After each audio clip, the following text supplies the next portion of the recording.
मेरी प्यारी महिला, क्या तुम सचमुच राजकुमार से दोबारा शादी करने जा रही हो? हालांकि राजा क्यूई सुंदर और प्रतिभाशाली व्यक्ति हैं, फिर भी तुम उनकी सुंदरता के बारे में यूं ही बकवास नहीं कर सकती। मैंने सुना है कि राजा क्यूई को खुश करना बहुत मुश्किल है। पिछले जन्म में मैं राजा क्यूई की संपत्ति गिनने गई थी और गुप्त डिब्बे में अपना चित्र पाया। मैंने इस पर ज्यादा ध्यान नहीं दिया, यह सोचकर कि राजा क्यूई को बस वापस भेजा जाना पसंद है। इसके अलावा उस समय मैं अपनी सारी ऊर्जा खत्म करने पर केंद्रित थी। मैंने यह भी सुना है कि राजा क्यूई कमजोर है। कृपया उन्हें और समय दें। अगर उनकी मृत्यु जल्दी हो जाती है तो मुझे उनकी संपत्ति जल्दी मिल जाएगी। ली शिवेई, तुम यहाँ क्यों हो? तुम अभी तक क्यों नहीं गए? राजा ने कहा कि अगर राजकुमार को महंगी चीजें पसंद हैं, तो उसे और 2 घंटे महंगी चीजें दे दो, फिर भी वह संतुष्ट नहीं होगा। यह आदमी कुछ ज्यादा ही चालाक लगता है। मैं जाकर राजा के लिए कुछ चीजें लाता हूँ। राजा की तबीयत कमजोर है, ज्यादा झंझट बर्दाश्त नहीं कर सकते।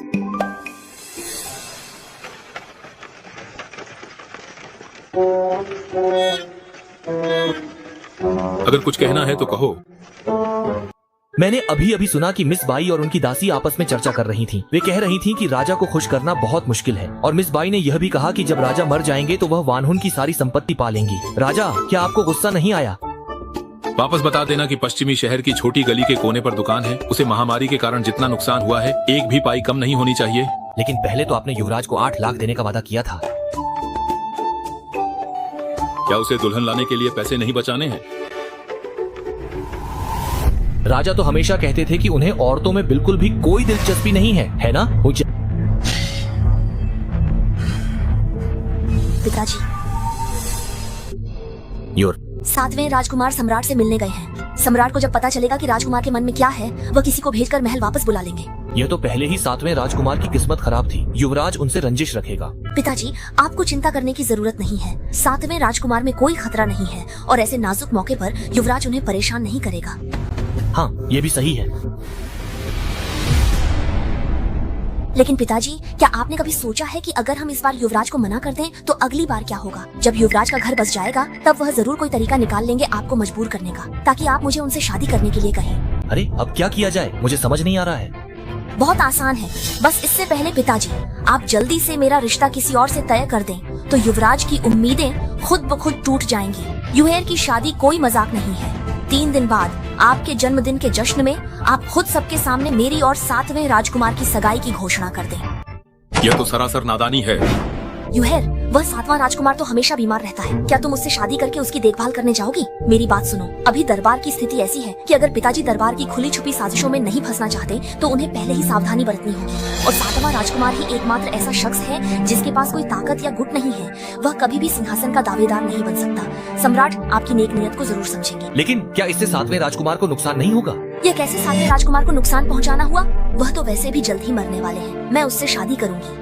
अगर मैं उसे पीछे छोड़ दूं तो उसे मुझे पिछली जिंदगी में पसंद करने के लिए भी आभार मानना पड़ेगा। मरते दम तक भी मैं उसे अपना नहीं बना सका। युएर, तुम माँ बाप की बात मत मानो, बस मुझ पर भरोसा करो। मेरे पास अपनी गरिमा है। इस जन्म में मैं कभी भी बाऊ परिवार को बदनाम नहीं होने दूंगा। मैं बाई परिवार को पूरी दुनिया में मशहूर कर दूंगा।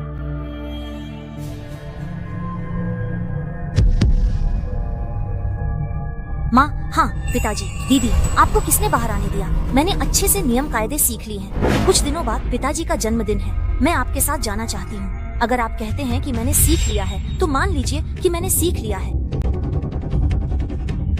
मैं बड़ी बहन और माँ के लिए चाय बनाती हूँ।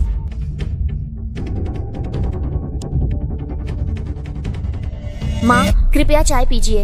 ऐसा लगता है कि मुझे सिखाया जा सकता है। मैं एक आधुनिक इंसान हूँ। क्या ये मुझे मुश्किल में डाल सकता है? वैसे भी शेंगमू पेलान भी एक मूर्ख है। क्या घर की मुखिया को सच में गुणी और शालीन होना चाहिए? हंसी आ जाती है। मैं तो एक छोटी सी ताई हूँ और वो मुझसे।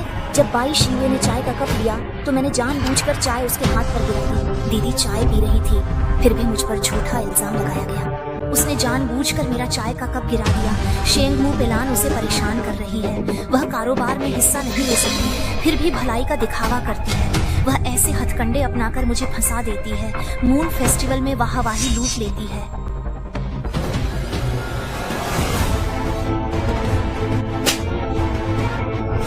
चाय के कप की खुशबू, क्या तुम जलना चाहती हो? मरना तो दीदी नहीं है, असल में तुम ही हो।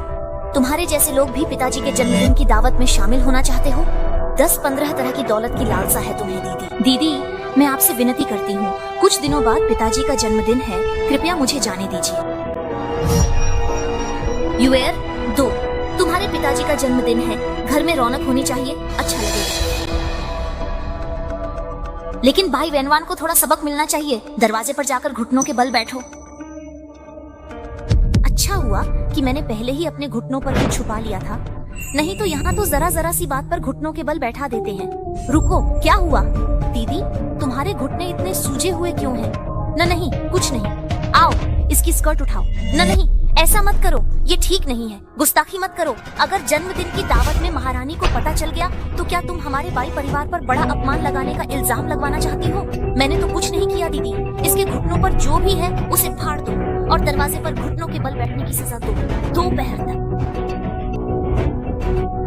नहीं दीदी, माँ।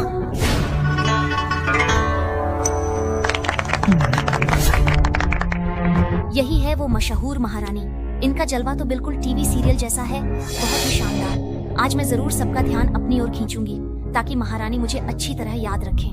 आज का दिन तुम्हारे पिछवाड़े की शुरुआत भर है, बाय वेन वेन। नीचे दिए गए कलेक्शन पर क्लिक करें और आगे की रोमांचक कहानी देखें।